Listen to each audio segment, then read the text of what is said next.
নমস্কার বন্ধুরা, আশা করি আপনারা সবাই ভালো আছেন। আবার একটি ভিডিও নিয়ে আপনাদের সঙ্গে উপস্থিত হলাম। আজকের বিষয়বস্তু কন্যা রাশির জন্য কিন্তু খুবই গুরুত্বপূর্ণ। আজকে যে বিষয় নিয়ে আলোচনা করব তা হলো 2025 সালে আপনার কন্যা রাশির যে 7 গুরুত্বপূর্ণ ঘটনা আপনার জীবনে ঘটবেই, আপনার লাইফে একটা দারুণ পরিবর্তন ঘটাবে। কোন সেই 7 ঘটনা, যার জন্য আপনাদের ক্ষেত্রে জানাটা খুবই দরকার। কারণ কন্যা রাশির ব্যক্তিরা তো বহু রয়েছে, আগে গিয়েছে, কেউ পড়াশুনো করছে, কারো বিজনেস করতে যাচ্ছেন, কেউ কোনো ভাগ্য রিলেটেড কোনো শুভ কাজ করতে যাচ্ছেন, কোনো গাড়ি বাড়ি পারচেস করতে চাচ্ছেন। তো এর সব ক্ষেত্রে আমাদের ভাগ্যের সাপোর্ট কি এই বছর কি থাকছে আদেও, বা আপনি কি ঘটনা জানতে পারলে আপনার লাইফে অনেক উপকারে আসবে এবং আগাম আপনি জানতে পারবেন। সেই 7 ঘটনা নিয়ে আজকের আমি আলোচনা আসলাম। তো বন্ধুরা, যারা কন্যা রাশির জাতক জাতিকা রয়েছেন তারা ভিডিওটি কিন্তু মনোযোগ সহকারে প্রথম থেকে শেষ অবধি দেখবেন। প্রথমে দেখে নেব এই 2025-এ আপনার রাশি সাপেক্ষে গ্রহের অবস্থান কেমন থাকছে। আপনার রাশিতেই অবস্থান করে থাকবে কেতু, সপ্তমে রাহু, ষষ্ঠে শনি, পঞ্চমে শুক্র, চতুর্থে রবি, তৃতীয় ভাবে থাকছে বুধ, নবমে বৃহস্পতি এবং একাদশ ভাবে অবস্থান করে থাকবে মঙ্গল। বন্ধুরা, গ্রহের অবস্থান যা থাকছে সেই অনুযায়ী যদি দেখা যায় এই এই 2025-এ আপনার যে প্রথম যে ঘটনা আপনার জীবনে ঘটবে তা হলো রাশির অধিপতি গ্রহ বুধ, সে প্রথমে তৃতীয় ভাব, তারপরে চতুর্থ পঞ্চম দিয়ে গোচর করে যাবে। তাহলে বছরের প্রথমেই কয়েক মাসের মধ্যেই যারা শিক্ষা রিলেটেড পড়াশুনোর ক্ষেত্রে কোনো প্রশ্ন আছে যে আপনার এক্সাম আছে, এই সময়টা কেমন যাবে, অবশ্যই ভালো যাবে। তার সঙ্গে সঙ্গে কোনো অ্যাডমিশন, কোনো ইন্টারভিউ বা কম্পিটিশানে কোনো অংশগ্রহণ করতে চাইছেন আপনাদের ছেলে বা আপনি নিজে, তাদেরও কিন্তু শিক্ষার ক্ষেত্রে অগ্রগতি দেখা যাবে। শিক্ষা রিলেটেড যাবতীয় প্রশ্নের উত্তর এখানে কিন্তু পজিটিভ দেখাচ্ছে। অর্থাৎ আপনি কোনো অ্যাডমিশন বলুন, ভালো স্কুল বা ভালো কলেজে আপনার ভর্তি হওয়ারও কিন্তু এই সময়টা ভালো যোগ রয়েছে।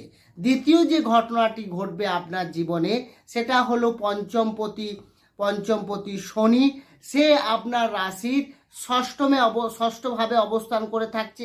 যদিও সব ক্ষেত্রে তাহলে কি হয়, বিপরীত পরিস্থিতিতে, অর্থাৎ আপনার রোগ ঋণ শত্রু, এটা 30শে মার্চ পর্যন্ত শনি আপনার ষষ্ঠভাবে অবস্থান করে থাকবে। সুতরাং আপনার ক্ষেত্রে যদি রোগ ঋণ বা শত্রু থেকে আপনাকে অবশ্যই সাপোর্ট দেবে এবং তার সঙ্গে সঙ্গে আপনার ঋণ থেকে মুক্তি হওয়ারও একটা এই সময়টা ভালো সময়, ঋণ নেওয়ার ক্ষেত্রেও পজিটিভ রয়েছে। সুতরাং আপনারা সিদ্ধান্ত নিতে পারেন। তৃতীয় যে ঘটনাটি ঘটবে সেটা হলো শনি 30শে মার্চ সে কিন্তু আপনার রাশির ষষ্ঠ ভাব থেকে সপ্তমে গোচর করে যাচ্ছে। ফলে কি ঘটবে না, সপ্তম ভাব আমাদের ম্যারেজ লাইফ, তার সঙ্গে সঙ্গে বিজনেস, অর্থাৎ ব্যবসা ক্ষেত্রে উন্নতি। কোন ব্যবসার ক্ষেত্রে বেশি উন্নতি হবে না, যারা লোহা রিলেটেড, যারা কারখানা বা আপনি কোনো মেশিনের ব্যবসা করেন, অয়েল গ্যাস ট্যুর ট্রাভেল, এছাড়া ইম্পোর্ট এক্সপোর্টের যারা বিজনেস করেন তাদের জন্য তো খুবই ভালো সময় এই সময়টা। কারণ শনি আপনার আপনার ব্যবসার ঘরেই প্রবেশ করে যাচ্ছে। এছাড়া যারা অনেক দিন ধরে বিয়ের যোগাযোগ হচ্ছে কিন্তু ফাইনাল হচ্ছে না, বিয়ে নিয়ে জিজ্ঞাসা রয়েছে তাদের কিন্তু এই সময়টা, অর্থাৎ মার্চের পর বিয়ের যোগও দেখা যাচ্ছে। এরপর চতুর্থ যে ঘটনাটি ঘটবে, অর্থাৎ আপনার সপ্তমে তো রাহু অবস্থান করে থাকবে 18 মে পর্যন্ত।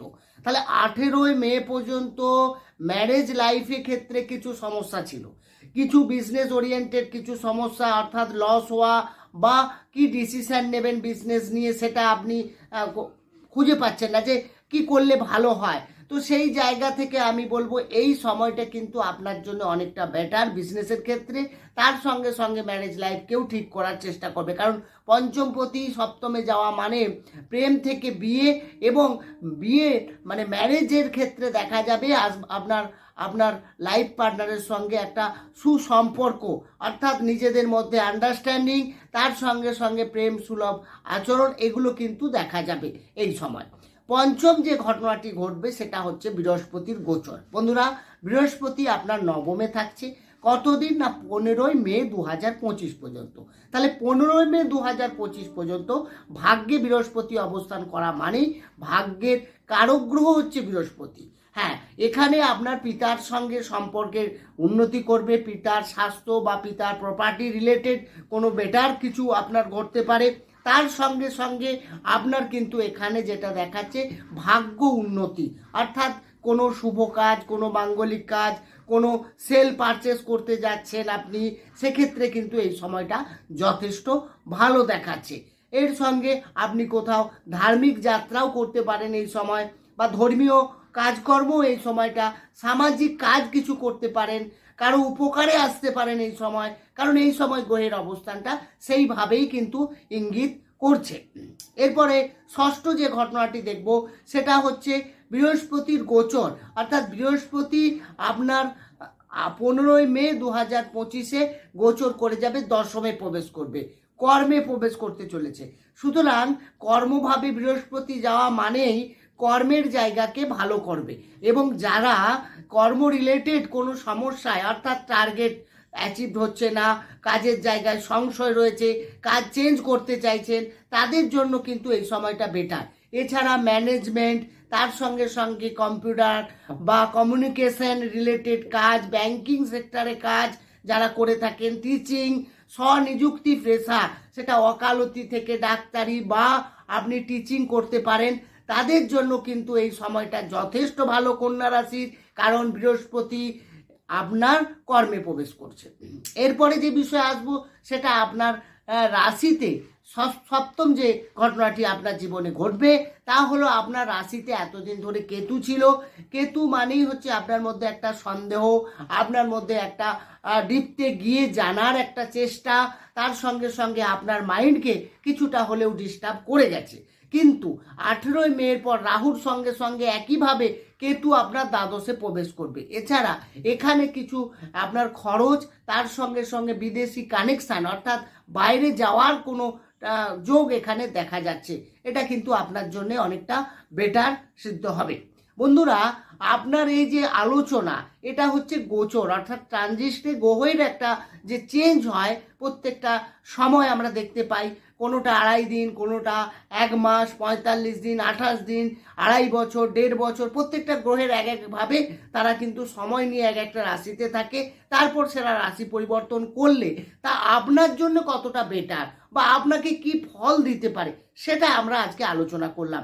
এছাড়া এর সঙ্গে কিন্তু জন্মকুষ্টি বা আপনার কর্মের যে ফল, অর্থাৎ আপনি কি কর্ম করছেন সেই অনুযায়ী কি আপনি ফল পাবেন সেটা অবশ্যই আপনার জন্মকুণ্ডলিতে রয়েছে, সেটাও কিন্তু বিচার করা এখানে বাঞ্ছনীয়।